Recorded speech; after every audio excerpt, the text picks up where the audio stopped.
Today we're going to change the Ubuntu theme from this to this, and I'm going to show you step by step how that's done. So now we've got a nice blank screen that we can start with. We're going to go ahead and install the gnome extensions and the gnome tweaks package. Now this will allow us to modify the desktop with all the custom tweaks and various extensions that are available, but once they're installed we're also going to need to log out and on again in order to make sure they're loaded into our desktop. So we're going to do a quick job of logging out and then back in again.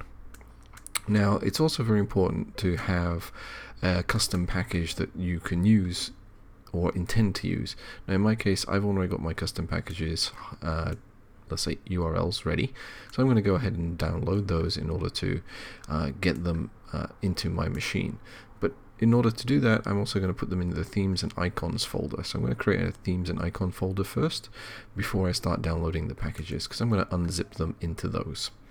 So once those are finished downloading, which shouldn't take too long, we can start customizing the desktop. So step one, I'm going to tell it where to put the icons and start bar. So I'm going to move those around in terms of sizes and other bits.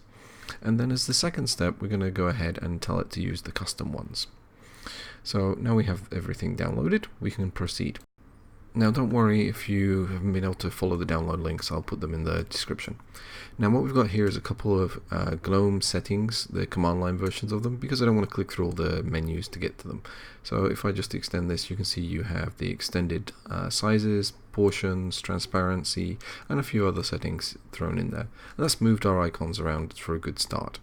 So now we're going to tell it that we want to use the custom packages that I downloaded. And again, similar thing, we're using the G settings to change the interface, the preferred settings, the extensions. Now the only thing is, it's kind of turned my terminal here into black and white, and I don't like that, so I'm just going to manually tweak it back to what I consider to be more custom for me. So I like the transparency in other parts.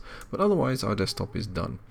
So we now have a custom image, and the only other thing I should note is that the background wallpaper, in this case I've got the example hard-coded to John. If your desktop name is obviously different login, then you would change that part to whatever your representative login is.